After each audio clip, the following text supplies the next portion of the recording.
Hello and welcome to my presentation on Agile versus Waterfall, the processes and guidelines. My name is Kevin Pennick, and I'm going to step through some things regarding the differences between Agile and Waterfall. First off, we look at some definitions here and really Agile, what they are defined as. And Agile is defined as a development is an alternative to a traditional project management where emphasis is placed on empowering people to collaborate and make decisions in addition to continuous planning, continuous testing, and continuous integration. Waterfall is defined as a sequential design process used in software development processes in which it is seen as flowing steadily downward like a waterfall through the phases of conception, initiation, analysis, design, construction, testing, production, implementation, and maintenance.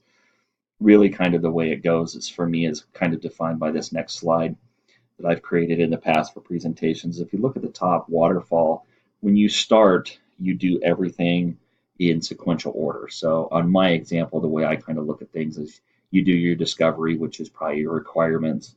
What do we need from the business for business requirements? What are our functional requirements if we're creating a piece of software? Then we're going to go out and we're going to do our planning. We're going to figure out what it is we need to build, how we're going to build it, what tools are we going to need, what systems are we going to need, what kind of integration are we going to need. Then we're going to actually go and do the build. And we're going to take this whole entire time and do the build and work from A to B to Z all the way to Z and be complete. And then at the end of that, we're going to review and then the project's over. If you look at Agile on the bottom, we're doing the same thing with those four bubbles, but what we do is we do it in short iterations. So you can see that we have a start where we're going to discover, plan, build, and review. And then we're going to stop, review, and review it. We're going to do a retrospective. We're going to show the business what we're doing, and then we're going to do the process all over again with the discover, plan, build, review. Gives us a way to do all of these things more than once throughout the project, and allows you to really get more value delivered to the business. Allows the business to see what's happening, see what's going on, and even give them the ability to change their mind if they so choose. They may say at the end of the first iteration and go, boy, that wasn't quite what we were thinking, so let's go back to the drawing board on that and take a look. Whereas in a traditional waterfall method, you would have created those requirements and then built off of that, and they wouldn't see anything until the end product, and they'd have a lot less time to be able to make any changes on that. Stepping through, obviously looking at the Agile manifesto for software development, we see what those things are, and that's the individuals and interactions over processes and tools, the working software over comprehensive documentation, the customer collaboration over contract negotiation, and then responding to change over following the plan. Agile also has 12 principles behind this manifesto that you can see here on the screen, where there's a lot of things, and really the best one is our highest priority is to satisfy the customer through early and continuous delivery of valuable software. That's one of the biggest ones for me is through the early and the continuous, where we're continuing to deliver, where it's not what we call sometimes a big bang theory where you just drop everything on them and it's all said and done. Stepping through, you see what the Scrum team structure is, different than a traditional project management project. We have the product owner, the Scrum master, and the team, which really defines the product success.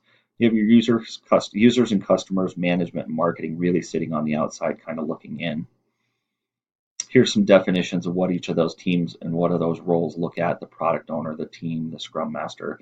The team is really everyone together working together as a group. The Scrum Master is your facilitator, and the product owner is really the single person that has the final authority for everything. Stepping through a typical Scrum process, what we see here is that we can see you get the input from the stakeholders, or anything goes into the product owner, which develops as a product backlog that we're going to work from. We're going to rank those in a required order of how we want to do it. And then what we're going to do is take those out into a sprint planning meeting and say, these are the ones we're going to commit to work on this time. We're going to take those items and we're going to split them out. We're going to say, okay, now we're going to break those down to individual tasks and how we're going to work through each of these. Then we're going to sprint from either 1 to 4 weeks, usually more on the shorter timeline. And during that time, every 24 hours, we're going to have a Scrum meeting that says, how are we doing by going through this process? Once we're at the end of that, we're actually going to have finished work that is done and can be reviewed by the business, which is what we'll do in the sprint review, where we show them what we've been working on. Then we're going to do a retrospective and say, what is it that we learned that's we can do better? What things should we change? And how can we make things work better in the future? As you can see, I pulled some of these things from various different resources, but I am a huge proponent of the Agile methodology, and I enjoy working in an Agile environment. And I hope you enjoyed my short run through what Scrum looks like from a user's perspective.